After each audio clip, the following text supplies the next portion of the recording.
Hey everyone, it's Wes from Animation Toolkit and welcome to today's build guide. Today's build guide is wiring aluminium wire hands for stop motion animation. This is a 4-fingered and 1-thumb hand, so that's 5 in total. So if you haven't already, get your kit and get ready to start. And don't forget guys to like and subscribe and smash that notification button Looney Tunes styly if you want more content from us.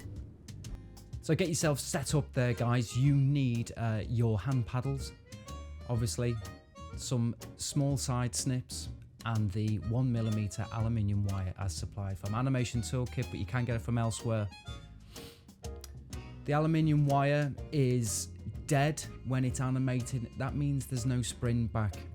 Unlike other wire like copper or steel, there is quite a lot of spring back in these wires, and that's why we don't choose it for stop motion animation. So the stuff that we supply at Animation Toolkit is the good stuff. It's the stuff that is dead when animated. It's proper aluminium, really soft annealed aluminium wire. So unscrew some of that. Unscrew or start to unfurl some of the wire like so, about 6 to 8 centimeters in length, and snip off that length just like so. You're going to need 6 in total to make a 5-fingered hand. So 6 pieces in total, and I will explain all in a minute.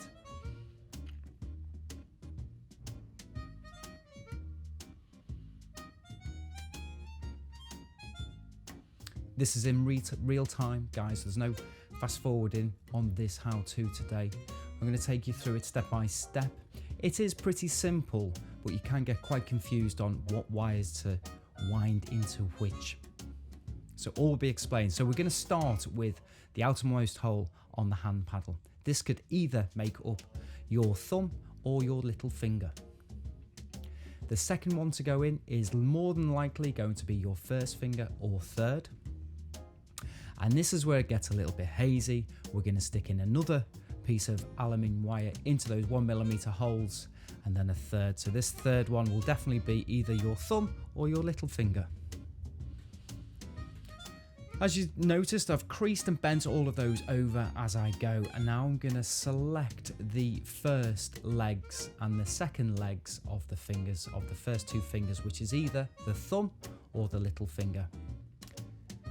So I'm going to wind them quite tightly together, 2 of those legs tightly together, leaving 1 of each free. That's really important guys, because what we're going to do here is intertwine those fingers into each other, because so it becomes a fairly strong and stable wide hand. So those legs now are free, as you can see, for potentially the second finger and middle index finger. But what I'm going to do is add a piece of wire. Little trick here.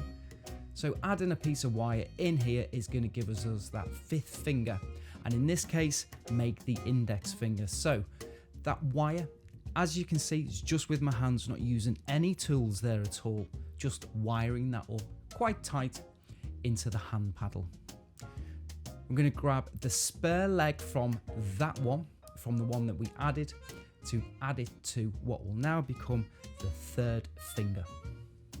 So those 2 legs get twisted together, and the other 3rd finger leg is spare,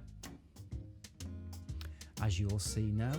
So at the moment we've got our 3 fingers wound together quite tight.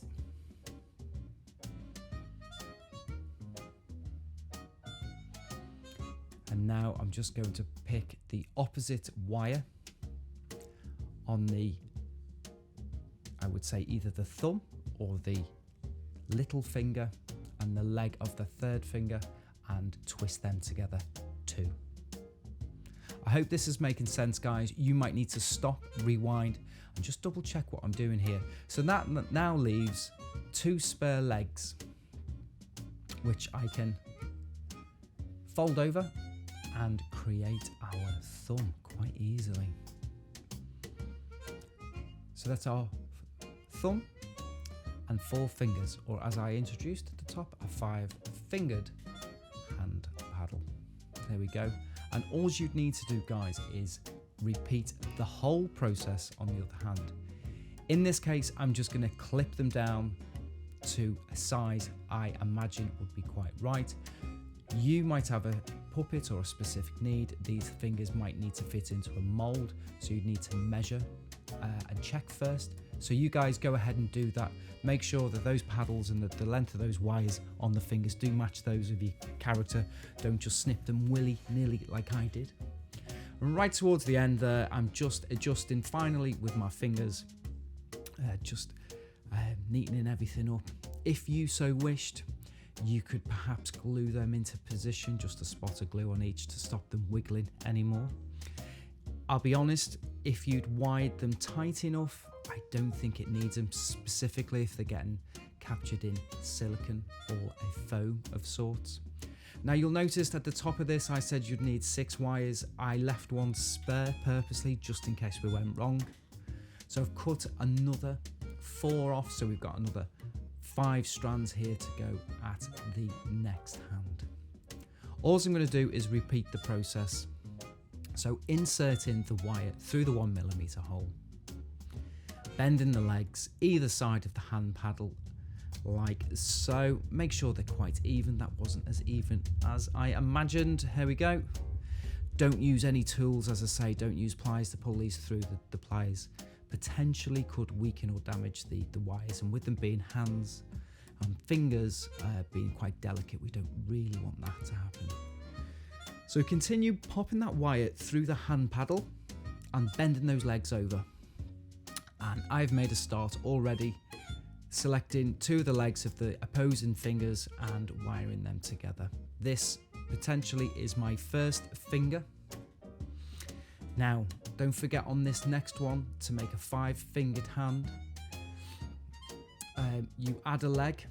So for the second finger, or the index finger, I've added a leg, and that twist with my fingers is quite tight down into the paddle, or what would eventually become the knuckle of the character. I've bent that over and I've selected the other opposing leg of what will end up being the 3rd finger of this hand. Twist them together like so, nice and tight into the paddle of the hand, and then again selecting the opposing leg of what could be either the thumb or the little finger and twisting together. This is down to practice. This is what I'd say. I've been doing this for years. I've made hundreds of thousands of wire hands. It's literally a bit of a knack, especially that getting a nice even twist on those fingers. And then eventually, obviously, fold over what would be the thumb or 5th finger. Depends how you sit on with that one, guys. It's 4 fingers, 1 thumb, which makes 5. I've called it a 5-fingered hand, and I have very roughly clipped them into shape or to size. You need to check with your character, with your stop motion character, the dimensions, just to make sure that they are correct. From experience, they look about right. And as I've said before, if you wanted to, you could put a dotted glue on each of those hands just to keep the wires in place. Super glue or some epoxy resin if you needed to. But do you know, I think they are tight enough, and any silicone or foam will hold them into. So the last thing to do is to fit them to your armature. So here's an Anibild 3, our Pro Armature kit with CNC joints, might I add. All we need to do is fix these hands onto the armature. It's very simple, guys.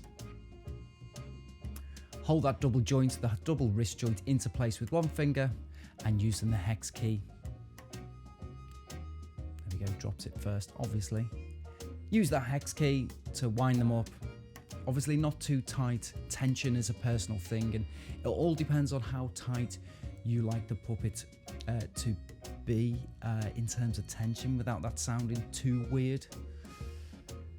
Then again, for the puppet's right side, so when we refer to our puppets, it's always from the point of view from the puppet. So the puppet's right foot, right hand. So its puppet's right and left hand have now been fitted, and it's ready to get onto set and to animate. Just as a word of hey, this thing's got to be done. I always bang on about puppet maintenance, and some of you guys might have heard me say this before, but it's always great to have a spare pair of hands. If you are covering these hands with clay, foam latex or silicone, if you're using one of our hand molds, for example, and the wire finger breaks in that silicone, and you were like, oh no, the wire's gone. You've got to know, guys, that it happens. That is just part of stop motion animation. And what we always say is, if you can, try and have a little bit of a bank of spare hands. If your budget permits, you know, get 2 or 3 spares on stock, guys. I know a couple of our kits do include extras for you to have an extra set should you need so. But that is a massive part of puppet maintenance, and aluminium wire does break, unfortunately. So that's a little top tip there. If you can, have a spare set so you're not caught off guard when you are animating. And don't forget, guys, to like and subscribe and smash that notification button, Looney Tunes styly, if you want more content from us. Well, that's enough from me today. I've been Wes Wood for Animation Toolkit. I hope you liked today's video on wiring stop motion hands. We will see you, as always, on the next one. That, as they say, is all, folks.